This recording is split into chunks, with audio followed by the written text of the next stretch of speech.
Evangelho de Jesus Cristo segundo Mateus. Glória a vós, Senhor.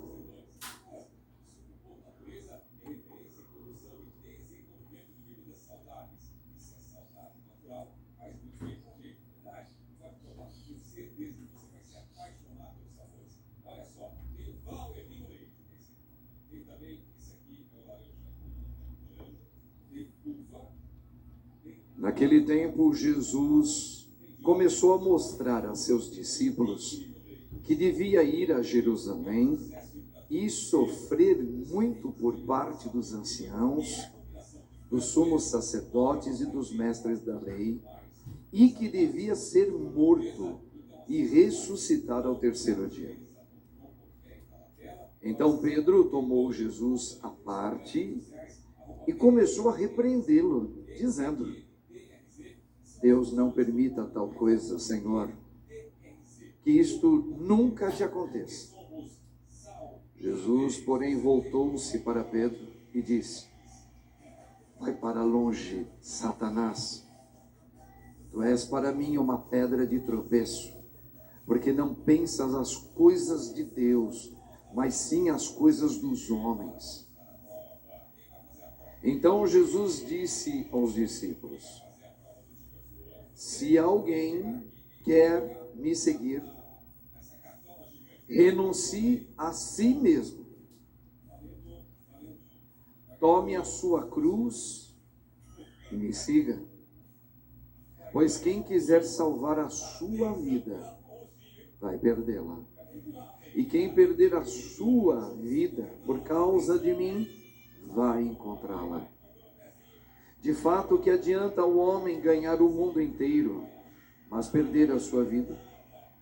O que poderá alguém dar em troca de sua vida? Porque o Filho do Homem virá na glória de seu Pai, com os seus anjos, e então retribuirá a cada um de acordo com sua conduta. Palavra da salvação. Glória a vós, Senhor. Jesus, glória a Deus. Louvado seja o nome de nosso Senhor Jesus Cristo. Para sempre seja louvado. Rogai por nós, Santa Mãe de Deus, para que sejamos dignos das promessas de Cristo. Podemos assentar um pouquinho, irmãos e irmãs? Primeiro dia da semana, e o Senhor fala, porque Ele é a própria palavra, Ele está vivo, vivo, vivo. Queria lembrar com vocês, em Mateus, capítulo 12, se eu não estou enganado, Mateus, Jesus precisa escolher os 12 apóstolos, que vão caminhar com Ele, que ouviram isso hoje, foram os 12 que ouviram. Jesus os levou à parte, longe da multidão, preparando-os porque eles vão estar à frente da igreja de Cristo, frente de nós. Mas Jesus os prepara para esta notícia. Qual? Que ele vai para Jerusalém e lá ele vai sofrer muito e vai morrer. Veja, isso foi muito forte para os 12, mas eu quero chamar a atenção. No momento que Jesus escolheu os 12, a palavra está assim: Jesus subiu na montanha e rezou ao Pai para fazer a escolha. Depois de muito tempo orando com o Pai, Jesus desce e escolhe os 12, agora atenção, para ficar com Ele. Essa é a parte mais importante. Porque nós somos católicos, irmãos, e a gente tem, por causa do batismo, uma catequese que ela pode ser perigosa. Pode ser. Porque primeiro, Jesus chama você que está aqui, primeiro para estar com Ele. Não ir já fazendo uma missão. Não. Primeiro, o encontro com Ele. Primeiro com Ele, estar com Ele, conhecê-lo, descobri-lo, porque Ele já sabe quem você é, Ele já te ama, mas agora é com você. E o chamamento de Deus em você, e agora é uma maneira muito particular, é para que você esteja com Ele. Lembra daquela conversa lá com o ladrão, chamado bom ladrão? Ainda hoje estarás comigo. Esta palavra, ela, a gente já refletiu aqui, ela é de extrema importância. Você entender isso. Você pega toda a palavra, que nós estamos no mês da palavra da Bíblia, ela só tem um alvo, e o mais importante de todos, disparado o mais importante. Qual? Estar com Cristo. Ontem eu fui fazer uma palestra, que me convidaram lá, na Loyola, no Ipiranga. Tinha mais de 250 pessoas que eles pertencem ao trabalho do apostolado da oração. Então o presidente aqui em São Paulo era um padre que estava lá, tinha feito uma...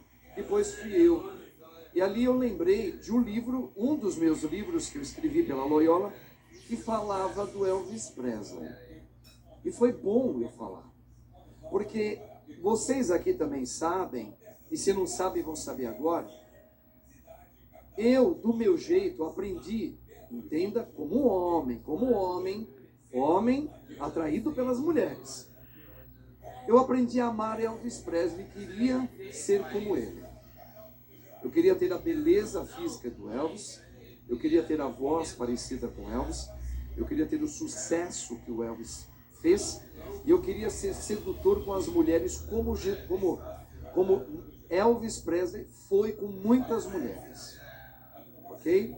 Então isso foi desde a minha infância, com 8 aninhos de idade, e fui passando pela minha adolescência, minha juventude, e foi até no período que eu tive o primeiro encontro com Cristo.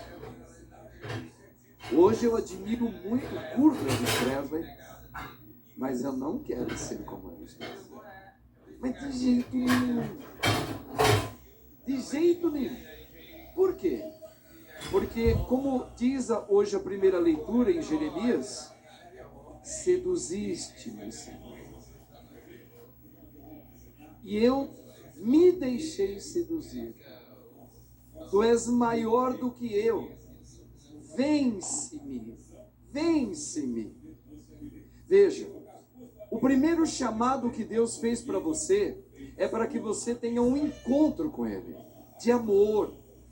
Essa é a maior descoberta. Por isso que é um fracasso você já ser um padre. Eu falo isso porque eu sou um padre, porque eu falo bem de Jesus, porque eu sei fazer uma ótima homilia, ou sou um grande teólogo.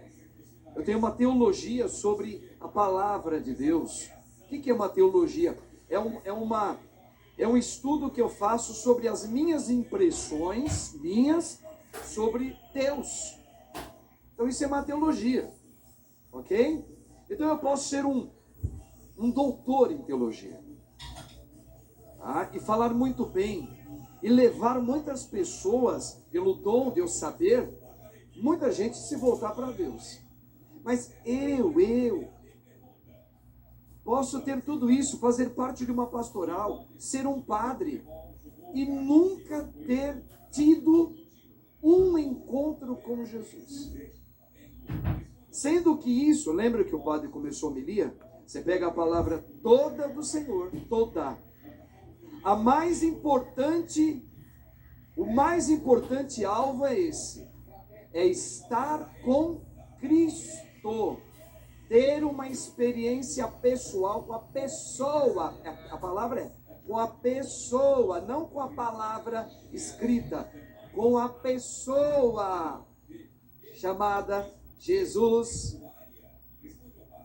Se eu não tiver, enquanto eu viver aqui, esse encontro, eu posso fazer um grande discurso sobre o termo e o evento Jesus ressuscitou.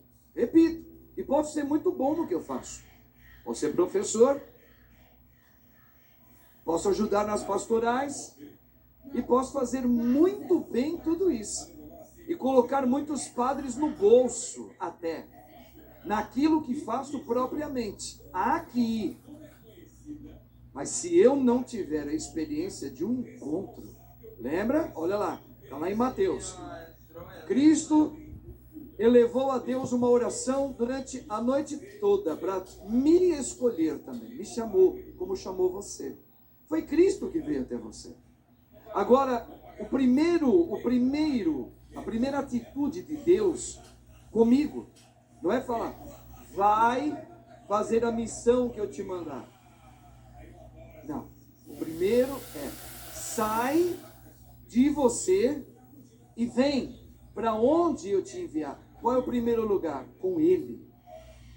Aqui pega a maioria dos teólogos. Por isso que a gente ouve muitas boas pregações, que a gente tem que amar, que o verdadeiro discípulo de Cristo é aquele que sai, se preocupa com o outro, que nunca pensa em si, mas ajuda o pobrezinho, que faz. Tudo isso é muito lindo, é verdadeiro, é real, mas não é o primeiro. Se não houver o primeiro, esse segundo, ele é apenas uma ilusão, é apenas um discurso bonito, irmãos, que eu gostaria de viver, mas eu não consigo. Olha aqui, ó, a primeira leitura. Jeremias era um adolescente de 12, 13 anos de idade. Ele teve uma luta terrível. Por quê? Porque Deus deu uma missão pesadíssima para ele. Para testemunhá-lo com a vida dele de jovenzinho num mundo igual ao nosso.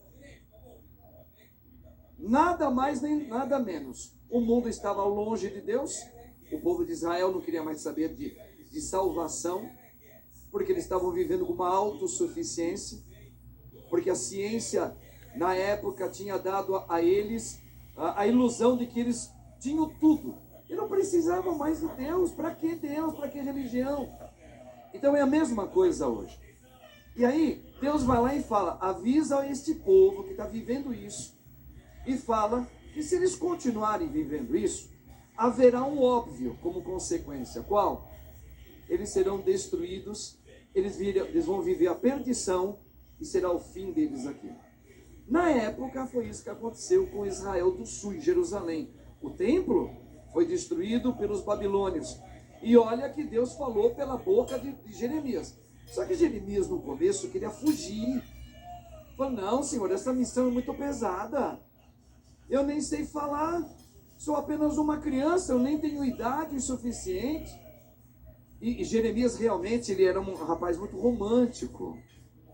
Não tinha jeitão para ser profeta, mas Deus escolheu ele. Então, qual foi o primeiro encontro? Primeiro ele teve que ter um encontro com Jesus. Veja, ele queria fugir. Veja, até um ponto que se vocês lerem, o autor sagrado vai falar que Deus vai dizer, converta-te, Jeremias. Ou seja, renuncia à tua vontade, tenha coragem, venha a mim. Vem ter esse encontro comigo. E ele teve. E depois que ele teve, ele foi motivo de chacota para o mundo. Deram até apelido para Jeremias. Tipo assim, seu bobão. Você ainda fica com essa conversa aí, que Deus mandou, que Deus... para! Igualzinho à nossa época.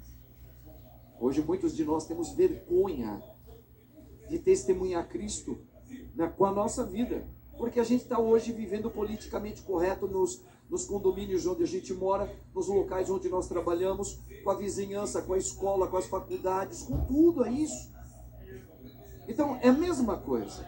Agora, a palavra correta é essa. Lembra, se eu não fizer uma experiência com Cristo, eu vou continuar me iludindo em querer ser igual a Elvis Presley, em querer ser igual no caso das mulheres, uma trama do sucesso por aí. Eu vou querer ser que nem jogador de futebol. Aí você pega lá o Messi que deu certo, um Cristiano Ronaldo, ou até um Neymar que está milionário, ou qualquer outro. Eu coloco essas pessoas como referência para mim. Mas é claro que isso é normal para quem não teve um encontro com Cristo. Eu não tinha tido.